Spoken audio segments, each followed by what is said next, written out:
ایک بادشاہ اپنی رعایا کا بے حد خیال رکھتا تھا اور اپنے بزرگوں کی تقلید کرتے ہوئے روزانہ سادے کپڑوں میں شہر کی گلیوں میں گھوم پھر کر لوگوں کے بارے میں معلومات اکٹھی کرتا رہتا کہ لوگ کس طرح زندگی گزار رہے ہیں۔ ایک رات بادشاہ حسب معلوم شہر کی گلیوں میں گھوم رہا تھا۔ چلتے چلتے وہ قید خانے کے دروازے تک پہنچ گیا۔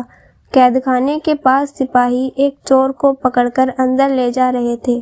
بادشاہ نے سوچا آج قید خانے کے اندر جا کر دیکھنا چاہیے کہ وہاں کیا ہوتا ہے۔ یہ سوچ کر بادشاہ قید خانے کے دروازے کے پاس پہنچ گیا۔ بادشاہ کو دیکھتے ہی سپاہیوں نے پہچان لیا اور تعظیم سے سر جھکا دیے۔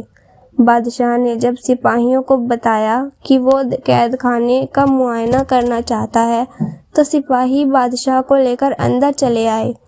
قیدیوں کو جب پتہ چلا کہ بادشاہ سلامت خود چل کر ان سے ملنے آئے ہیں تو وہ سب بادشاہ کے ارد گرد جمع ہو گئے۔ بادشاہ نے باری باری ان سے ان کے حالات پوچھے۔ بادشاہ نے ایک قیدی سے پوچھا تمہیں کس جرم کی سزا ملی ہے؟ وہ آدمی کہنے لگا بادشاہ سلامت میں نے کوئی جرم نہیں کیا، میں بے گناہ ہوں، مجھے چوری کے جرم میں پکڑا گیا ہے، حالانکہ میں نے زندگی میں کبھی چوری نہیں کی۔ بادشاہ نے جب دوسرے قیدی سے پوچھا کہ تمہارا کیا قصور ہے تو اس نے بھی روتے ہوئے بادشاہ سے کہا کہ میں بے قصور ہوں، میں نے کوئی جرم نہیں کیا، لیکن یہ سپاہی پھر بھی مجھے پکڑ کر قید خانے میں لے آئے ہیں۔ غرض جتنے بھی قیدی تھے سب نے ہی بادشاہ کو یہ یقین دلانے کی کوشش کی کہ وہ سب بے گناہ ہیں۔ بادشاہ سلامت سب کی باتیں سنتے رہے اور مسکراتے رہے۔ اتنے میں بادشاہ کی نظر ایک ایسے قیدی پر پڑی جو سر جھکائے الگ تھلگ بیٹھا تھا۔ بادشاہ نے سپاہیوں سے کہا کہ اس آدمی کو ہمارے پاس لاؤ، یہ کیوں منہ چھپائے بیٹھا ہے؟ سپاہی جب اس آدمی کو بادشاہ کے پاس لائے تو بادشاہ نے پوچھا اے نوجوان کیا بات ہے، تم منہ چھپائے کیوں بیٹھے ہو؟ اس آدمی نے روتے ہوئے کہا بادشاہ سلامت میں بے حد گناہگار ہوں، میرے گناہ نے مجھے اس قابل نہیں چھوڑا کہ میں کسی کو منہ دکھا سکوں۔ بادشاہ نے کہا ہمیں بتاؤ تو صحیح تم نے کیا جرم کیا ہے؟ اس شخص نے کہا کہ میں ایک اچھا آدمی تھا، ہمیشہ ایمانداری سے کام کرتا تھا، لیکن ایک دن نہ جانے کیا میرے دل میں شیطان نے گھر کر لیا اور میں نے ایک آدمی کے پیسے چرا لیے اور یوں مجھے قید خانے بھیج دیا گیا۔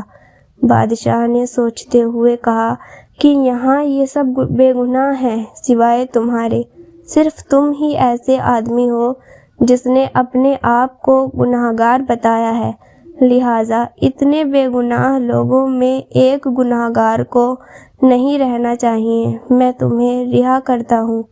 کچھ عرصہ بعد بادشاہ پھر قید خانے کا معائنہ کرنے گیا اور باری باری قیدیوں سے ملاقات کی۔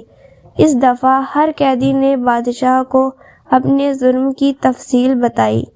بادشاہ نے یہ سننے کے بعد حکم جاری کیا کہ یہ لوگ واقعی بے گناہگار ہیں، انہیں ابھی تک شرمندگی کا احساس نہیں، بڑے فخر سے اپنے جرم کی کہانی مزے لے لے کر سنا رہے ہیں، لہٰذا ان کی سزا اور بڑھا دی جائے۔